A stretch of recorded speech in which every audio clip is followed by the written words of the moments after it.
It is November 21st, and we had our first snowfall of the season. And we came out to walk, and now everybody's just trying to figure out what we're doing. It's this one. Because this time I have the car running again because it's cold. Ziva obviously has her coat on. She's got the shortest hair, so that was kind of important. She might need little booties if we're going to keep it up, though. I'm pretty confident she would not approve. So yeah, a couple days ago, I had this night where I was like really craving a grilled cheese. Not just any grilled cheese.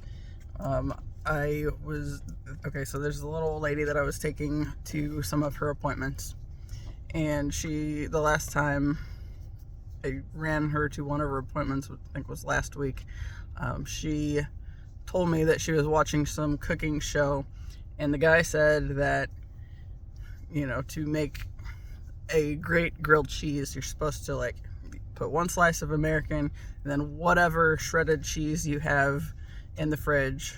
Doesn't matter if it's mozzarella, Parmesan, cheddar, whatever.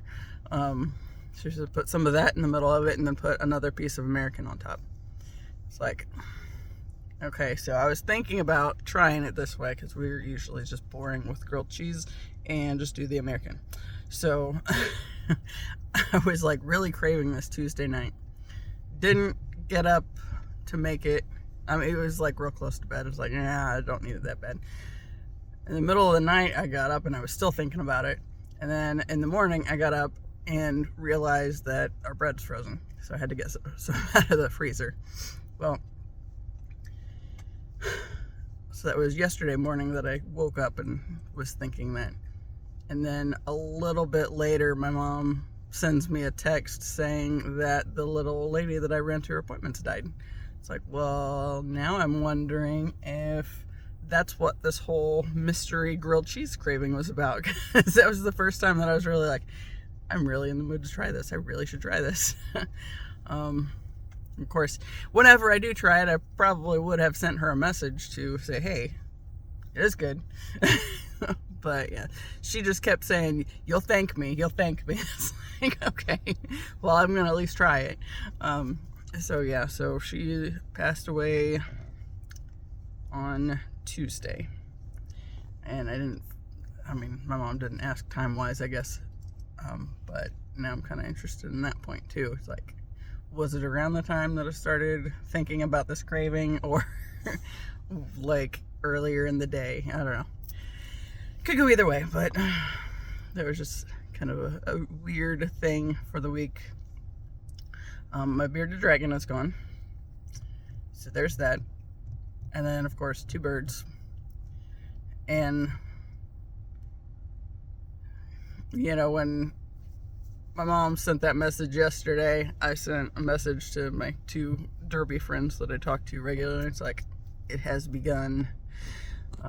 Because it's been a little while since the last human that I knew of died, but I think the most recent one before that lady on Tuesday was my mom's best friend's sister, who I think September. But yeah. But it's kind of, I've said all along that, I pulled those cards back in the winter last year, moving in on a year ago, that said, be mindful of the season that you're in. And it just really kind of set in that, like, it was probably going to be a big death year. And I guess that's kind of the case. So yeah, and Roxy said, they do come in cycles. It's like, well, you seem to. So here we are. Yeah. Then the other day, I had this dream the other night, and it was the first one that really talked about the twin flame situation in a while. And I didn't see him or anything, But I don't know, at this place. It kind of seemed like honestly, it kind of seemed like the club my parents took me to when I turned 21, and it was the rite of passage. The place was called the Jazz Kitchen, and we went there because they felt like, because I was 21, then they should take me to have my first drink. So it was, awkward because I was hanging out with my parents, but whatever. It's a whole lot of that continuously moving back to the situation with the parents.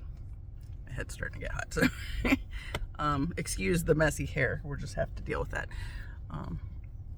But yeah, it kind of seemed like that atmosphere, because it's like dim lighting, and there seemed like there was a stage, and nothing extremely worth mentioning of it, except for like the waitress or whoever I was talking to.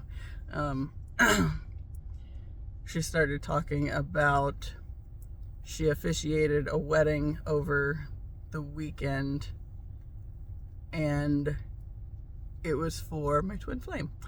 And I immediately shifted into panic mode, because it's like, it's not me, and like, it felt like I jumped back into my body to wake up. So that was kind of a weird experience. And as I'm waking back up, I hear him say, "It's you, my love." And then I was like, I know it's supposed to be. And I was like, it can't stop and be in this moment anymore, and I woke up really quick.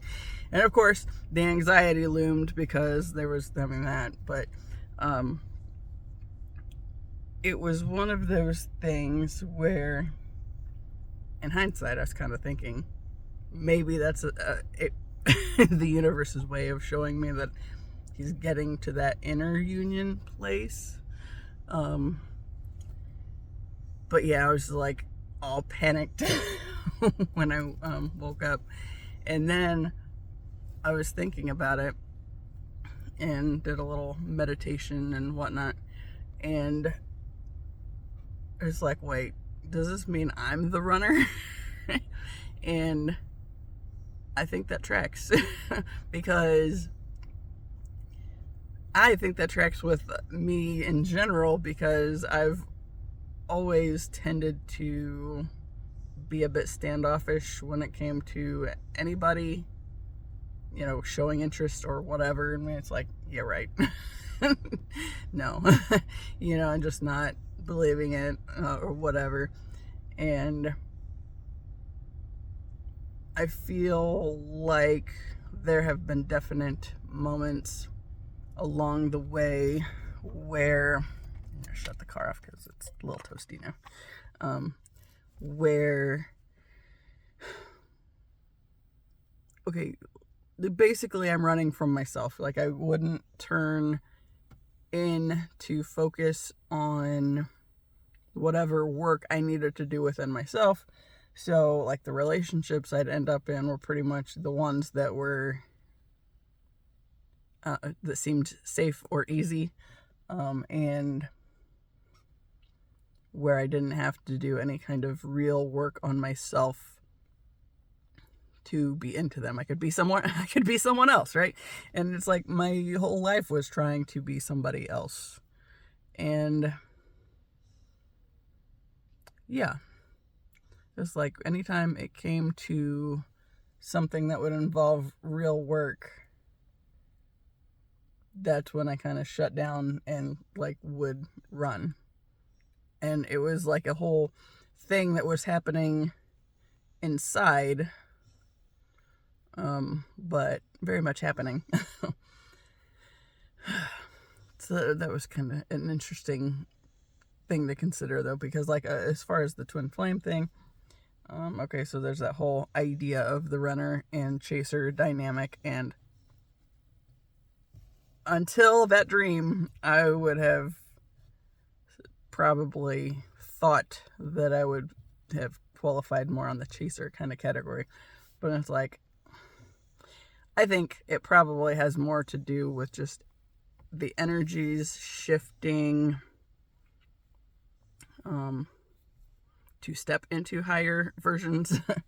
And yeah, that was still anxiety provoking. But it is what it is. But especially, since there's the whole deal with the lady that passed away the other day, it's like, I think, part of what's happening with, okay, I've talked about numbers and all sorts of weird stuff that's been happening more and more, and just kind of keeping track of those shifts along the way. And I feel like there's something to this communication with whatever else is out there, energetically speaking. I feel like there's a lot more to that I'm opening up to more and more. There was a point last year where I was doing this meditation, basically had this moment of whatever, whatever lessons I've learned in other lifetimes, whatever is mine, I want that back. And whatever gifts that means I've had along the way. And I feel like my entire life I've literally been running from any semblance of weird stuff, weird energetic stuff. And like, if you think in the 3D world existence, okay, mental health issues are a big thing of concern in my family. And I think that is largely basically like some of these gifts that we've all kind of been inclined to shut down rather than to deal with. Because, if you start talking about hearing people that aren't there, that's generally not looked highly upon. They, frown on that and then put you on drugs. So, yeah, no. Or claim you are on drugs. And I had this one time, I was working at a group home. I think I've talked about it a long time ago.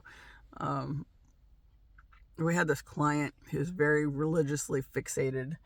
And when I was working night shifts, one of the jobs was to do bed checks, make sure everybody was where they were supposed to be. And it always bothered me to open this guy's door because it felt like there was something ominous in there attached to him that was like glaring at me. It's like, it's one of those gives you heebie-jeebies anytime you like go anywhere close to it.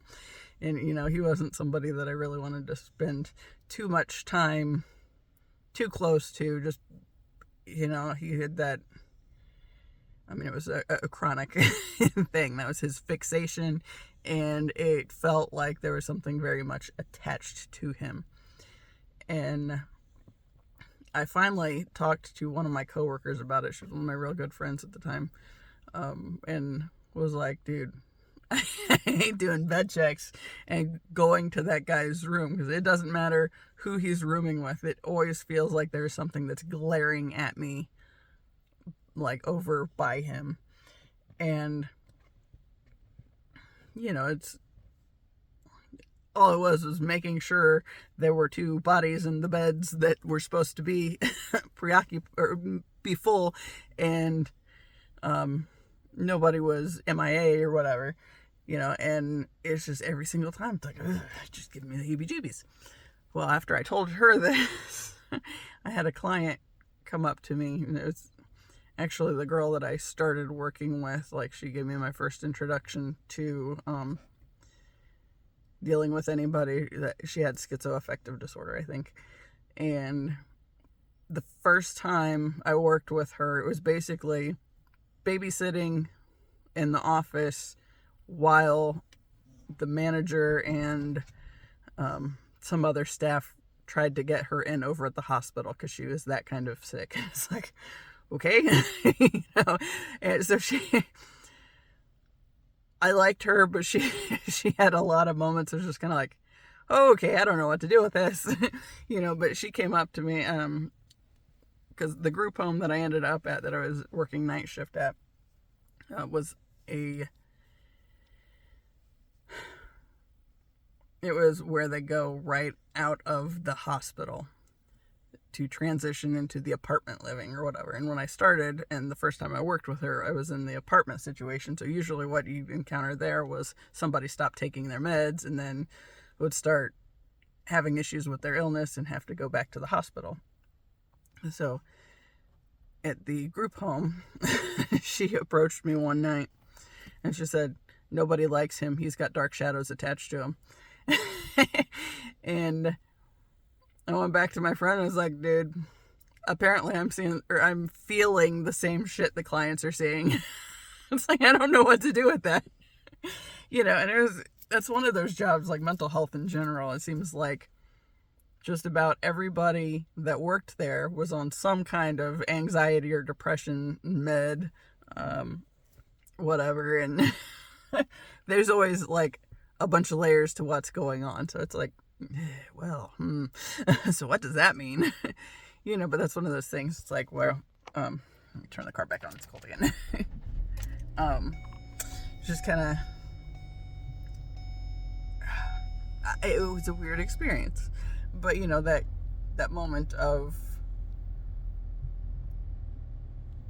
feeling what the clients were experiencing, it's like, what does that mean?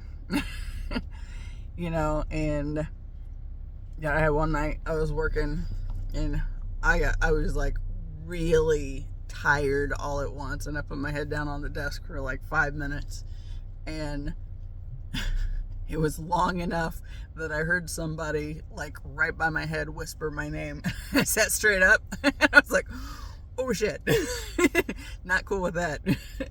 And we'd tell stories about like, the house being potentially haunted or whatever. It's like, oh, great.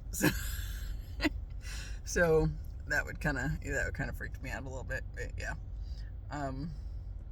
But yeah, you start talking about that kind of shit, people just think you're crazy. But I think there's like a lot more to what's going on in the energetic realms and whatnot. And I feel like, dude, that's gross. It's making weird noises. I feel like I've always been sensitive to it. Mind you, when I was, after my early traumas that came about, when I was 7, 8 years old, I got to a point where I basically decided that I hated God. And because God hated me, I hated God, and therefore, I became kind of a pain in the ass about not wanting to go to church for a while. And I think I was 12 when I invited the darkness in, if you will. Demons, or at the time, I was just kind of like, okay, if the devil's real kind of a thing. It's like, that wasn't one of my finer decisions. But still something that I did have that moment of putting out there. So, what happened after that was it seemed like a disconnect from the positive energies that I was aware of, like before, and I don't know that I was necessarily aware of them like I am now. It was just a sense that there's something else, and it was something happier out there. It was a happier time with the family too. So it seemed like that just made, painted everything very dark. And that introduced a lot of the heavy suicidal ideation and that kind of stuff. But what I'm thinking more recently is that, I've even heard it kind of described as this. Like, if you take these higher energy stuff that's going on, like, around us that we can't see, and turn, like, just turn the frequency down, and, you know, get the lower sound waves, however all that works. I've seen the images, I understand it in that, as far as explaining it, yeah. But it, like, slows it down and makes everything sound really dark and creepy and scary as hell. And I feel like where I was before I invited that in, and where I was after, you know, it's like the frequency was turned way down, and everything sounded ominous and scary. And, you know, I've heard,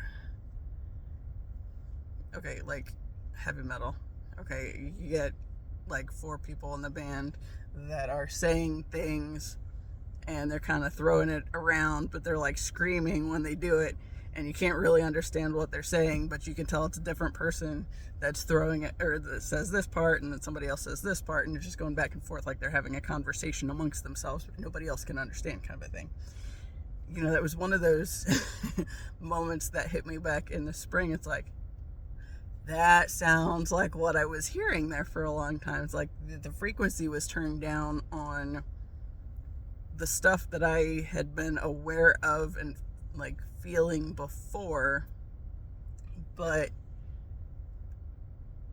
you know, like, when it was turned way down lower, it sounded much scarier, and like something completely different. You know, because if you can hear things in the higher energetic levels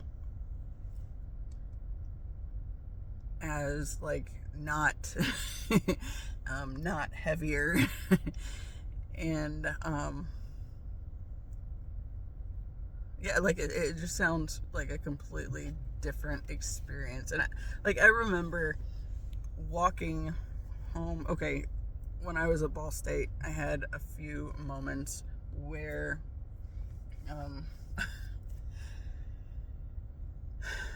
okay, like, I participated in a couple clubs that happened in the evening hours, so when I was walking back home, it was dark, and it was creepy as hell, and, like, I'd feel like I'd hear, like, this laughter and hear voices saying things that I couldn't really understand, and sometimes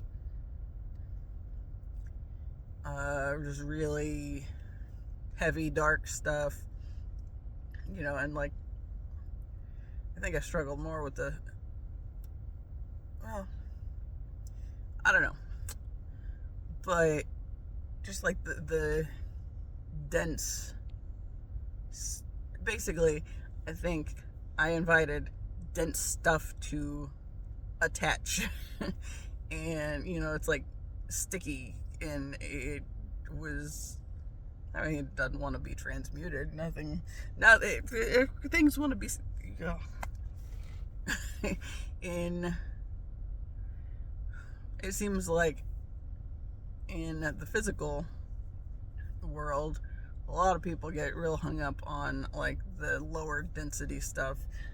The Wisdom of the Shamans book that I've been reading, he talks about humans with having the addiction to suffering. It's like, you know, like, the entire time I've been doing these videos, and how I've had that tendency to go back to the heavy stuff that, you know, it took a lot of time to work some of that out of my system, and it's still now I see it more as a reference point, because it's stuff that happened or that I perceived a certain way for a time, and it was necessary, but it, you know, it's not necessary to keep going back there and to get stuck there. And it was really easy to keep getting stuck there, especially, like, with the early trauma stuff, you know. And, you know, I've had a video not that long ago when I had to, or when I brought up something else that had been around the, like 9 or 10 years old time frame. And that one, it was something that had recently come up, and like I kind of went off on somebody, and then it was like, well, that seems a little excessive. So what was that all about? So navigating through some of that stuff, and it's okay to navigate through that stuff. You have to figure out what's going on to be able to process it out and have it handled. But that whole addiction to suffering is like, it's really hard to get out of that when you're in there and not, when you can't focus on living in the moment. And yeah, if that makes sense, I don't know. God, messed my hair up for good, or for real. Yeah, but he talks about like the parasite, and it basically is that addiction to suffering. And it's like, I mean, that makes sense. At the time that I was like so focused on like the suicidal ideation and all that, it was real hard to go positive, especially having invited in the darkness when I was so young, and then that becoming like such a prevalent part of my life that I had to work through and work out of my system, and it was one of those things, like I invited that in before I officially, got baptized and saved, if you will. And yet it's like, well, from everything that I heard, that was supposed to fix everything. It's like, it didn't. So then it's been navigating, why didn't this work? What do I need to do further? And, there's a whole lot of healing that's been involved, of course. And yeah, but I like just making these connections with like lower frequency stuff. And when you hear something, like when you hear somebody talking and it's regular, then whatever. But when you have like the frequencies turned way down on it, it sounds really dark and ominous and scary. And I feel like that's something that, the stuff that I was somewhat aware of without knowing what it was, I guess, took on something completely different when I invited the darkness in over the top of it. And it just went, everything was creepy, and I've heard Abraham Hicks talking about, like, okay, if you're in an area that's had some sort of traumatic event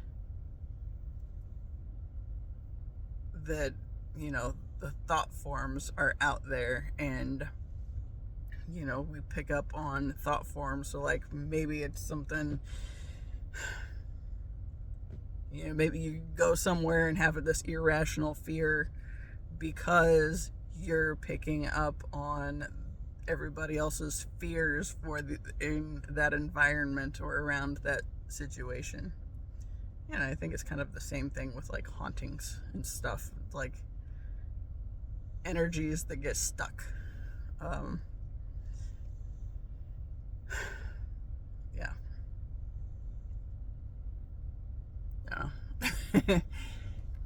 Wasn't really sure where I wanted to start on this whole thing, like today, and I knew I wanted to do a video.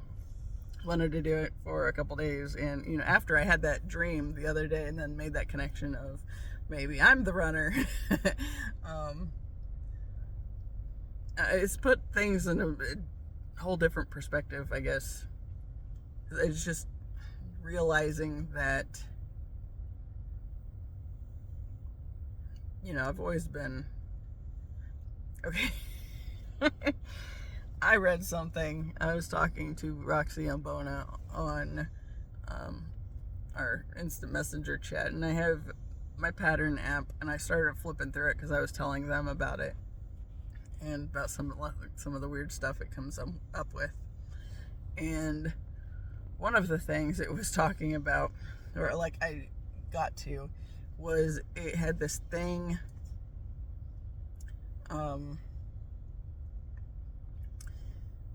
where you could look at your Jupiter sign and what that meant. And my Jupiter is in Sagittarius. And one of the things it was talking about was, for you, this means that you'll have to, lean into intuition. And I don't remember how all it said it, but it was something about leaning into intuition and following that more. I was like, I got my 12th house, Sun, Moon, Mercury, and Mars in Cancer. And of course, 12th house is all about like the subconscious, and spiritual stuff. And Cancer's led by the moon, and there's more of that, with the intuiting things and whatnot. And then add this Jupiter and Sagittarius means you got to lean more into the intuition and whatnot. It's like, I think I sent my brother a message, or maybe them. I was like, what the hell, universe? No wonder everything's been so confusing my entire life. It's like, I don't know what to do with this. Figuring it out, I guess, but yeah.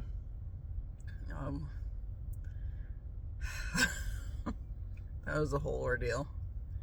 And then going, like, lining up with this whole twin flame thing on top of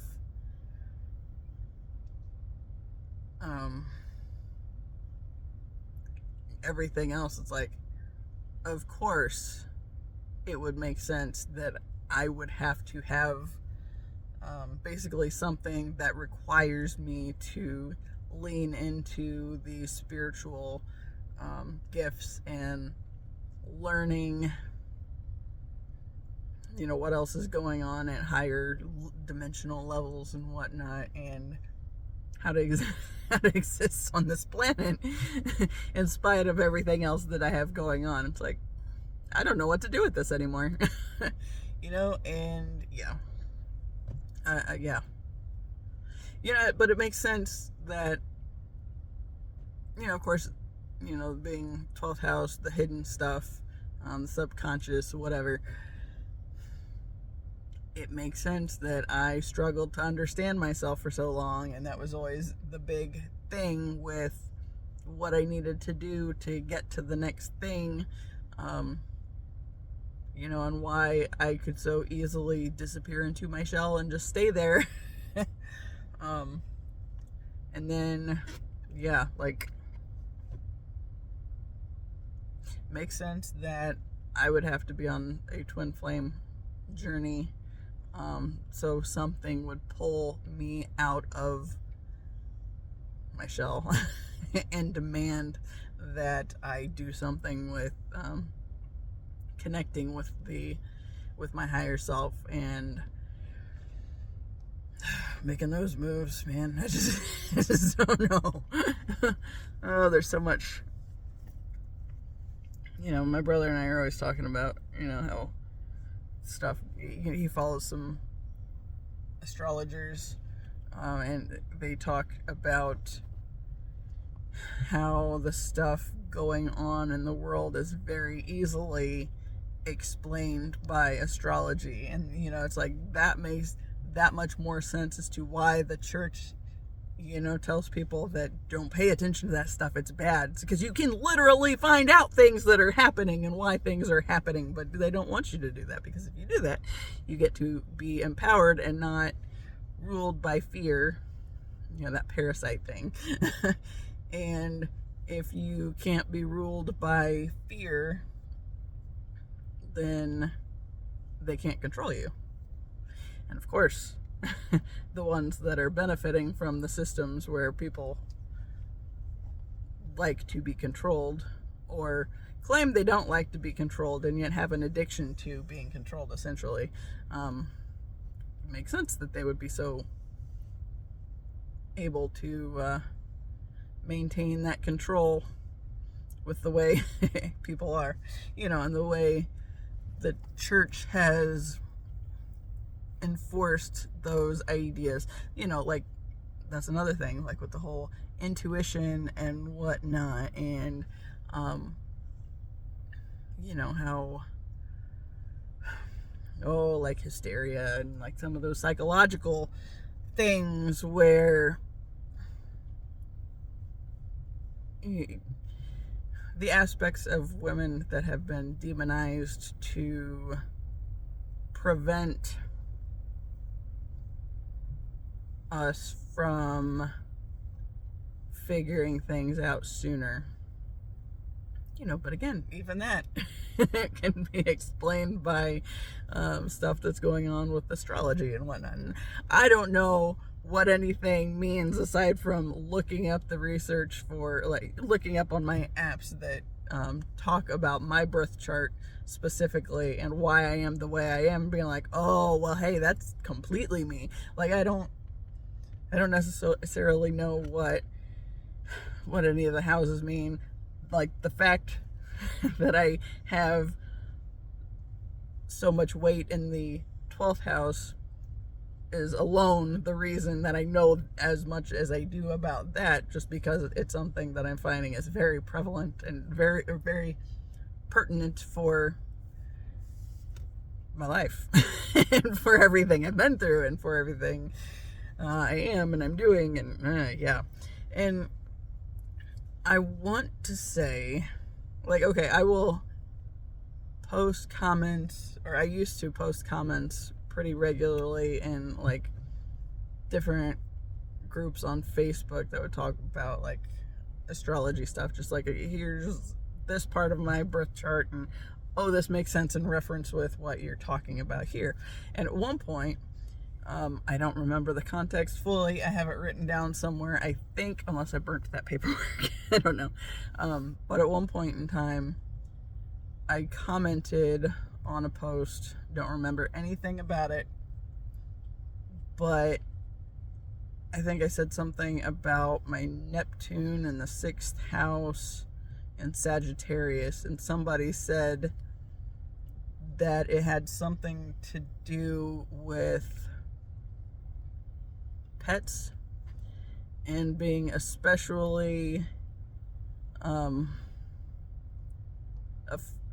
affected by connections with pets through my lifetime or whatever. I don't remember any of the information, just that little blurb. And then whatever they said, I was like, that makes so much more sense. And it was something about being more affected by like traumatic events regarding pets than over like pet deaths, instead of like y'all. There's this, okay, so I'm over here at the cemetery. First big snow, and nobody was here when I was walking the dogs, and a truck for the guy that works here, pulled in over by the shack, and this car just came by, and literally as it turns in front of me, it has 777 on the license plate. Yeah, so okay, apparently from what I saw the other day, 777 has something to do with angels around you or something, I don't know. Anyway, but it was, just being, I've definitely been more affected by pet deaths, I think, than, well, I mean, death has traumatized me anyway in my lifetime, and I think it was just because I didn't understand it, and because everybody was telling me or showing me that, when somebody dies, that's all there is. But that's not all there is, and I know that, and I think I've always kind of known that. But like when my great grandpa died, I think everybody else, like, it was the weight of everybody else's sadness and their perspective on death and what death meant that I was more affected by than the death itself per se. And I thought it was this one thing, but I think it was actually just the energies that I was picking up from the environment around me. And because that was like the first funeral that I went to, the first time I really was connected to somebody that had died like that, and it was somebody close to me. So yeah, what a trip. Like I completely honest, there were several times in this video earlier on where I was like, I feel like this isn't really going anywhere. Maybe I shouldn't be doing this because I don't really know what I'm talking about. I'm just kind of rambling at this point, which again is pretty much what I do. But then seeing that car go by, it's like, maybe not. Yeah. Man. You know, being in a death cycle kind of, now that I'm aware of the effect other people's energies have on me, like, funerals always affected me kind of heavy. And granted, there was my great grandpa in 1991. Then the next death that really affected, well, I mean, other than my dog that died when I was 8, it was like right after my great grandpa died in March. The dog died in October the same year, but it was after my birthday. So yeah. And that was a whole thing too, obviously. But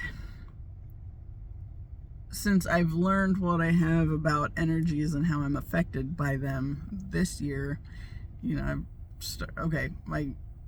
I didn't finish that thought. My dad's dad was the next death after my great grandpa. That wasn't an animal. There were several animals. I had a couple hamsters that died in there.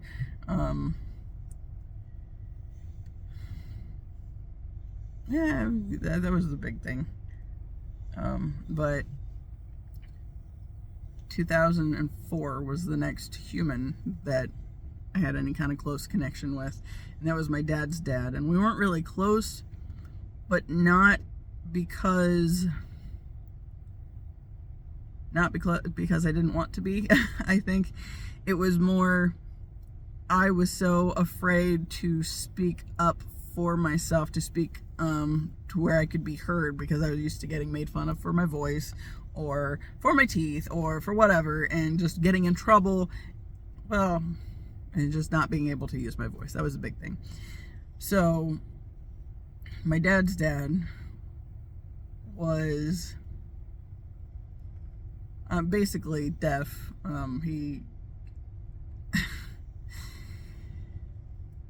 You had to yell if you wanted him to hear anything that you were saying, and I did not want to yell. So he would try to talk to me, and I couldn't talk to him because I could not bring myself to speak up as loudly as it would require in order for him to hear me and for us to have any kind of connection or relationship. So we just didn't. And he refused to get a hearing aid, and honestly, my parents had this thing where they were pretty sure that the reason he didn't want to get a hearing aid was because he didn't want to hear my grandma. And honestly, I could totally see that, you know, and because she kind of made me uncomfortable at times, just like some of the weird stuff that she would come up with. This is like, okay, you can go back over here now, you know. And not that she was a bad lady or anything, that she was just the idea growing up, you know, in spite of everything that I've talked about in the video so far, like mental health stuff, was she was a little bit off her rocker. But yeah, they used to say that he didn't want to get a hearing aid because he didn't want to have to listen to her. It's like, well, that's extremely unfortunate, because I mean, we couldn't have a relationship because I couldn't talk as loud as it required me to for him to hear me. And So it just became this weird thing, and it was like, yeah, I don't know. It was just weird. But yeah, from 91 to 2004, there were some animals, but that was like the big extent of my experience with death. And I think because so much of who I am is, you gotta see the snow. I don't know if I can, yeah. It's a lot of snow. It's like really picked up. I thought it wasn't supposed to like pick up this much more until 4, but here we are. Anyway, yeah, so like the fact that there were mental health issues in there on top of all this energetic stuff that I'm picking up on and sensitive to, and not knowing what's going on because nobody knew any of this stuff back then, and having so much that's dependent on my intuition and like the stuff going on in the subconscious and all that stuff. It makes perfect sense that I'm probably more often the runner than I would have anticipated. because everything. I gotta lean on my intuition, yet all this stuff is happening at levels that I feel it somehow, but I don't know what it is, and I'm having to trust my intuition as I go about learning about it and distinguishing what is relevant for me and what's not, and just that whole thing is just really weird. But of course, since I took the classes at Interpath back in the spring, or in last winter a little bit, it was like there was enough stuff that got brought up along the way in there that really helped. Like Lonita was talking about how if you find yourself getting hit with a wave of energy that is not yours, you can okay, your non-dominant hand is your receiving hand and your dominant hand is your giving hand. So angle your dominant hand, your giving hand, to the ground and send energies that aren't yours back to the earth. It's like, okay. So then it's like, does this actually work? Well, the answer is yes. So when I had this time last year in the winter, I had this coat that I decided I was finally ready to, I was going to sell it at first, and then I got this sense that I would rather donate it to someone, and so I had it in the car for a little bit and decided one day to drive around and see if I could find somebody that was homeless in the area that needed a coat. And I found this woman not too far away, and she looked like, I don't know if she was trying to find something in her suitcase or if something happened and part of it had come unlatched and she dropped some stuff, but she was on a sidewalk by a busy street, and she looked really frantic and erratic, and I was like, maybe she needs it. So I went back to the parking lot over by where she was at, and I parked a few yards away, and I went over and was asking her about this coat. It ended up when she turned and looked at me, it's like I got hit with this wave of energy and this overwhelming urge to cry, and it's like, oh, that's definitely not mine, because that's definitely not what I was feeling a minute ago. So I did the hand thing. It's like, oh, it does work. And so that was really exciting. Yeah, and after that, that was before my uncle's funeral. He was the first one of the year that I had to go to. So, the entire time at his funeral, I did the hand thing, but not just the hand thing. It's like, okay, if my left hand is my receiving hand, and I'm going to be affected by these energies anyway, I ended up having my left hand palm up and the right hand palm down toward the ground. And it's like, the entire funeral, it's like, man, this isn't affecting me anywhere near like it would have in the past, you know. And even if I stopped doing, you know, if the thing with the right hand, it's like, I could feel it starting to build. So it's like, wow, so all I got to do is just keep the hand down. Okay, now that I know this, I'm going to do this and utilize that practice a lot. And so, yeah. And it's kind of funny because, you know, like I've talked about, you know, my ex was really into basketball. And so we would go to Pacers games periodically.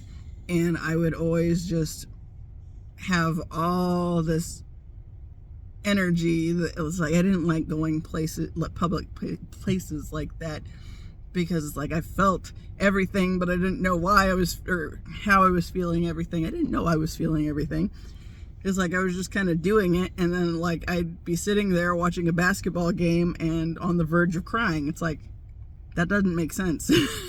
You know, and for a while I tried to attribute it to my brain injury, and I think concussions and the TBIs and all that stuff, I think that my family is prone to them, first off.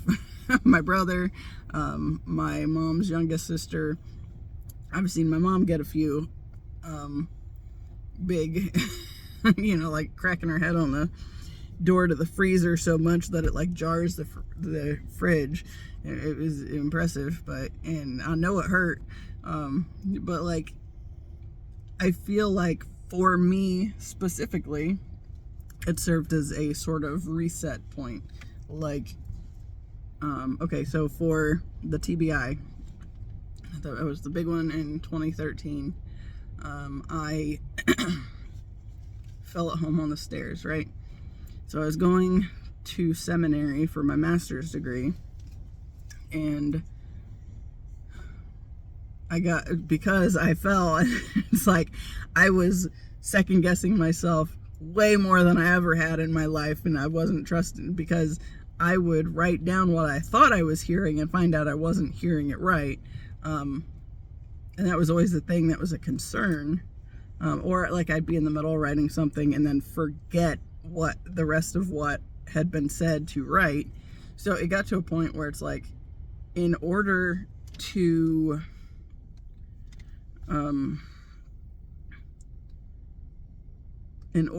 do anything worthwhile for school, I had to start speaking up, and I had to start raising my hand and asking questions for the teachers and whatnot, and talking to them and saying, look, I'm having issues. I don't know if I'm hearing this right. I don't know, you know, I was talking about something one of the teachers said in a paper, and he was like, nope, that's not what I said. It's like, well, fuck.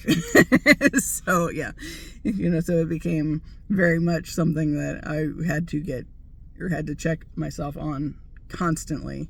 And I mean, it's taken a lot of work to move beyond that to get to other things of concern, not just, you know, how school was going or whatever.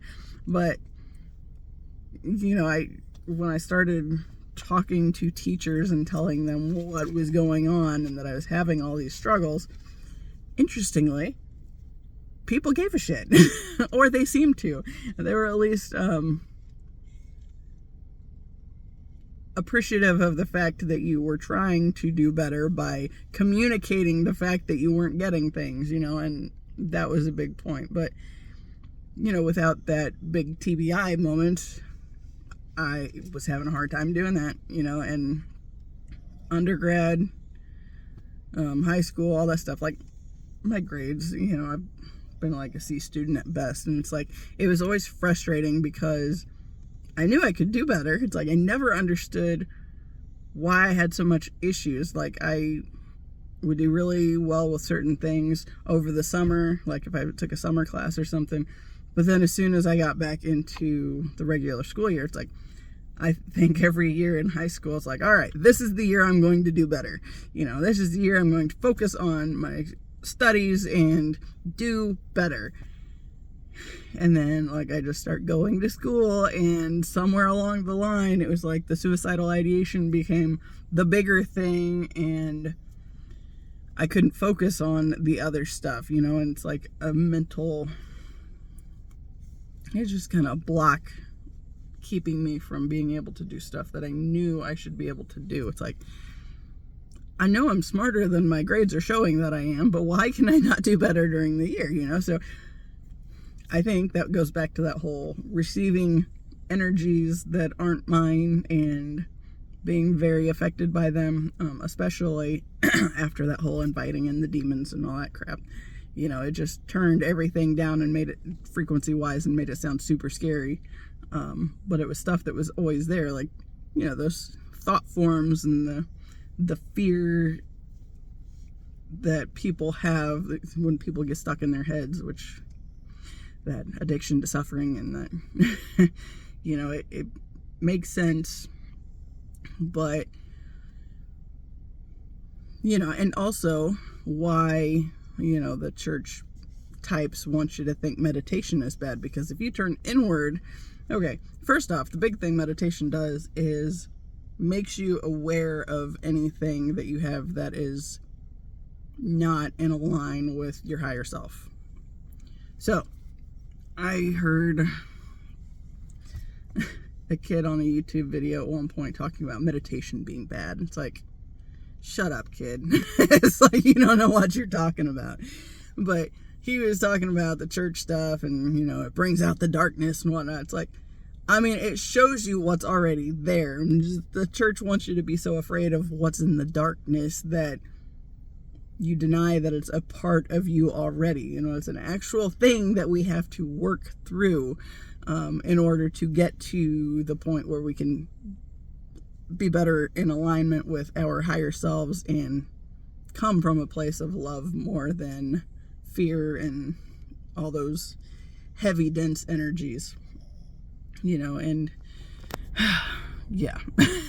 I read an article the other day that was talking about meditation on that end as well, and talking about how what they don't tell you is that once you start meditating, things,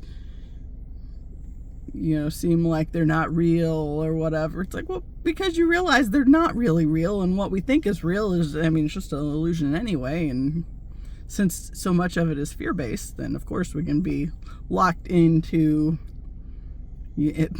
whatever somebody that knows all these things and wants to insert those heavy fears into the culture. They can do it easily because there's so much fear around being more than we're taught we are.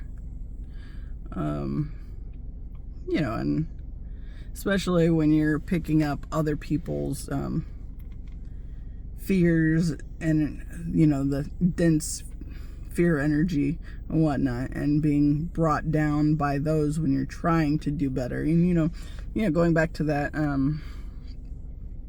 Dolores Cannon thing where she talks about the three waves of volunteers in the New Earth. And the first wave is basically those that serve as beacons of light for the rest of us, like the Keanu Reeves and Brendan Fraser's one for me, the dudes in Metallica, people, Michael Jackson, Prince, people that are able to do something really well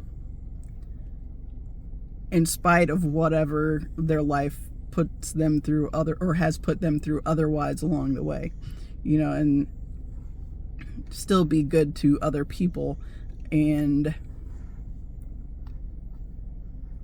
just be the most authentic version of who they are or who they know themselves to be at any point in time, and continue just doing that. That serves as providing a beacon for the next levels of us.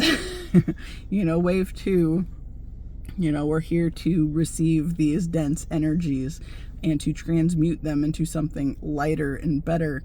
And most of us aren't even aware of what's going on. So I think that's a big thing on all my intuition stuff that I'm supposed to be following and learn to trust is because, I mean, most of the stuff sounds kind of crazy if you just want to throw it out there based on the dense world standards, but it's legit. It's hard, but it's legit. And you know, all the ways that I've been running from that myself because I thought it was something other than what it actually is, because I was, you know, led by the addiction to suffering and getting stuck in that place rather than stepping into higher levels or higher ways of being and, you know, becoming more in the world that I've been in. You know, and I think that's part of why the second wave, it gets so sticky. Like, we're scattered around the earth and not really aware of the fact that there are other people like us doing the same stuff that we're doing, just because we're surrounded even more closely by the ones that are ruled by the fear energy and not able to move beyond that without a lot of work. You know, and so we have to do the work first to figure it out for ourselves and to be able to put it out there for others, you know. So like the fact that I had to step into this whole YouTube thing to start understanding it more for myself, and you know, looking at different parts of my own journey than I was ever aware of. Like, that's a whole thing, you know. But as we do this work and are able to transmute the dense energies and start showing more and more of our own light through our own authenticity that we put out into the world, then it makes it easier for others to, you know, do the work alongside us, I guess. You know, but the biggest point is stepping more into your own authenticity and being more of who you are, putting more of who you are out into the world for others to find you and to connect in some way with your energy, and then start making the shifts that way. Yeah. You know, and like I've been thinking about how, okay, the keys and codes things that I talk about periodically. Harmonious Hearts talked about, you know, that like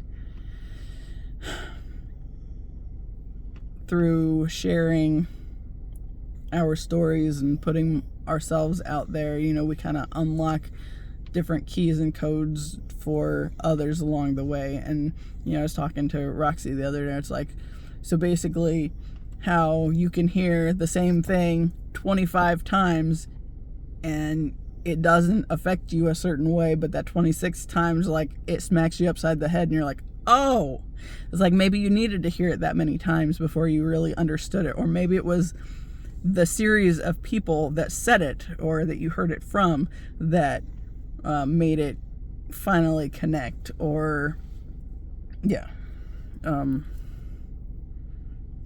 Yeah, but I was thinking, like, on the twin flame stuff. Okay, so there was back when I was first encountering his energy,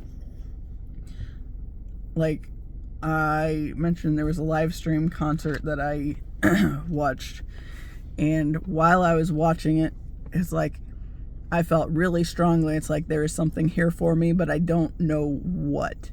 And you know, as I, you know, I would see each different person in the band, it's like there's something there, there's something there, there's something there. And it's like the others, like there were two others, it's like not as much, but I think it was like the specific combination of 5 players, you know, because the one being the twin flame, so that was like, there's really something, it's like there's something there, but I don't understand, you know. But then there were 2 other guys, it's like there's something there too. What is that?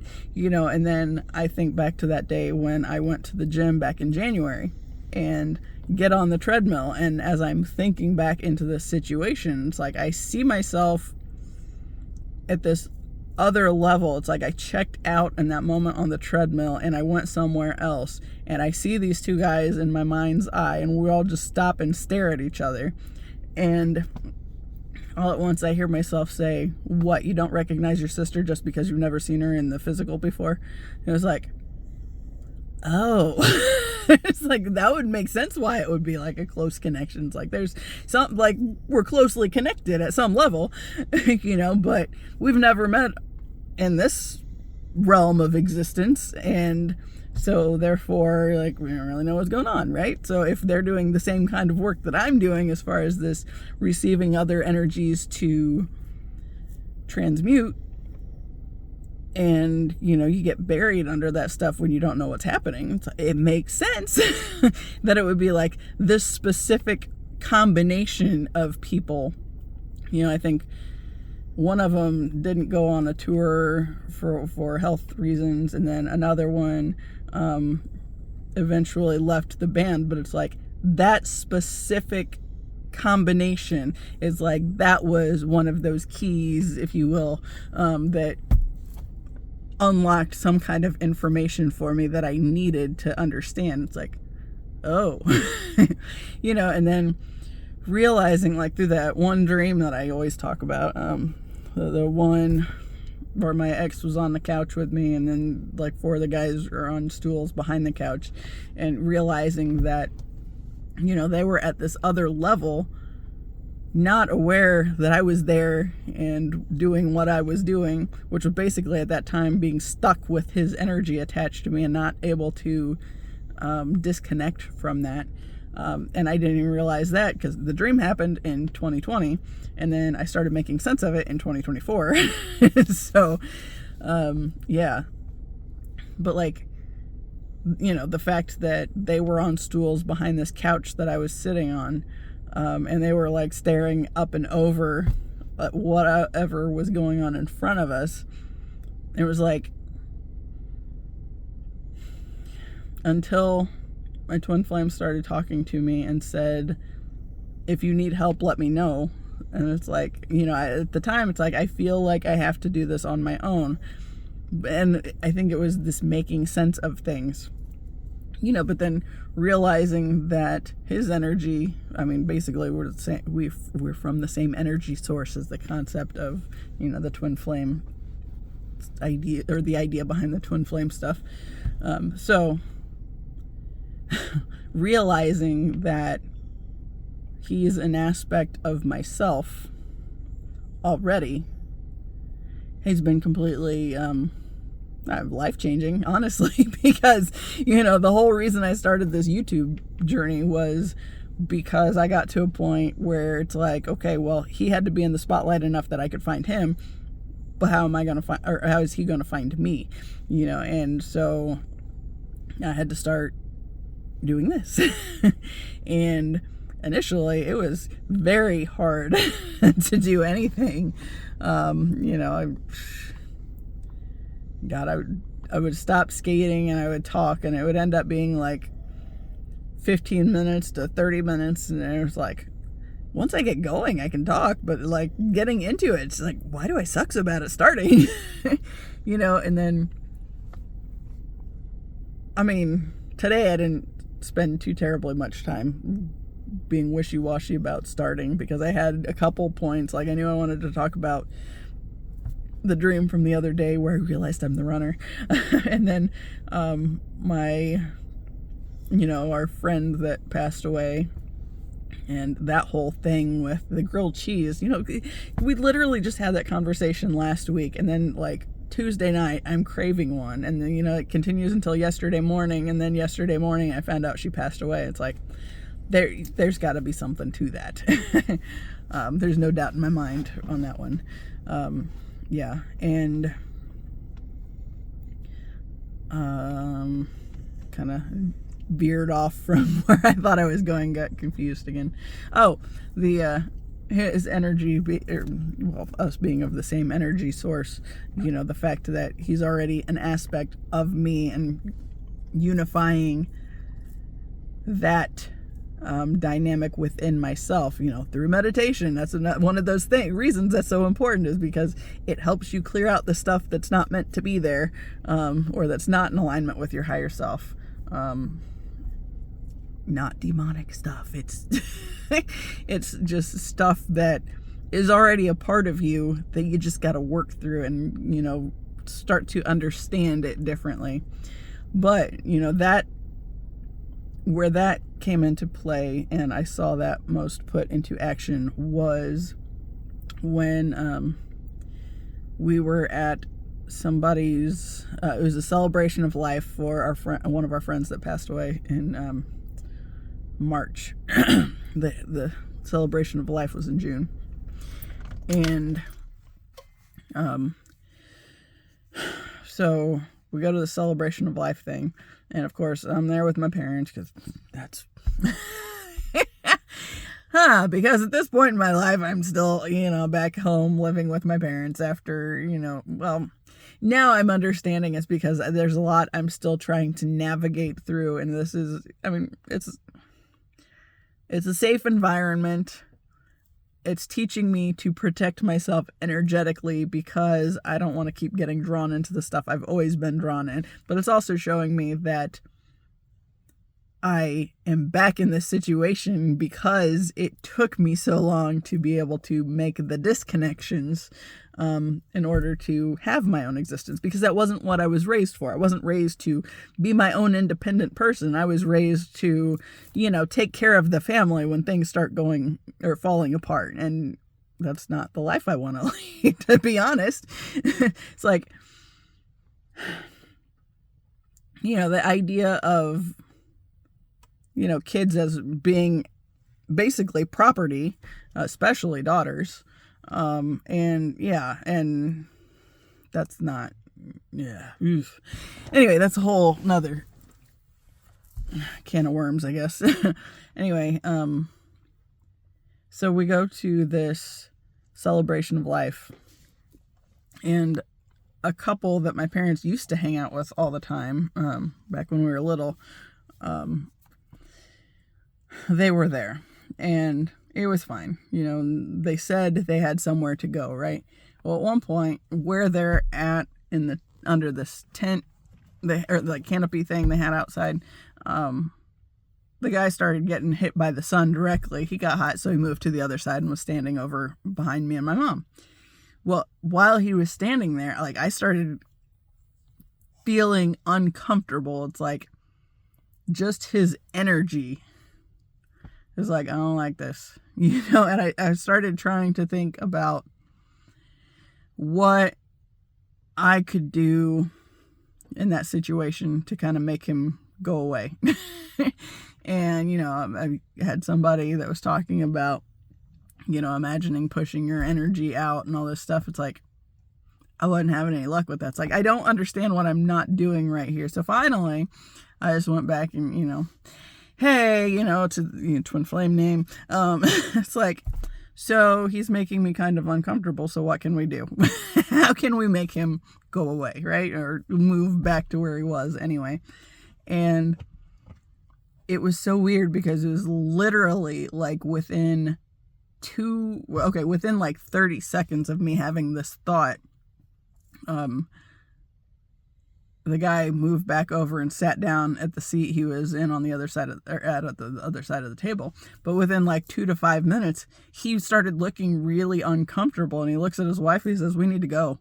It's like, oh, so that's what this is. So I just connect with this other aspect of me, Natural Mystic talks about how, for the masculine, basically when the two energies come together, the masculine sends out, it has this energy that darts out. It's an outward going energy, and it's so basically I saw that in action, right? It's kind of cool. But yeah, it's the guy, it's at first he just looked like he shouldn't be there. And then like all at once he was looking really uncomfortable, and I was like, we need to go. I was like, huh, interesting. So that was the whole thing. But yeah, that's already something within me. It's like this connection just turned to like the that side of me and realize it's already there. I can already do this stuff. It's already protected, and just have to find that unity, bring the two into unity, and then learn how to navigate from that space. And that's showing me some cool stuff. So I'm learning interesting things too. Yeah. But those were like the live action experiences of it. Kids are all asleep. And I'm thinking, hour and 15 minutes. I feel like that's pretty good. And I don't really know anything else I want to continue with at this point in time. I shut the car off, and it's kind of getting chilly again.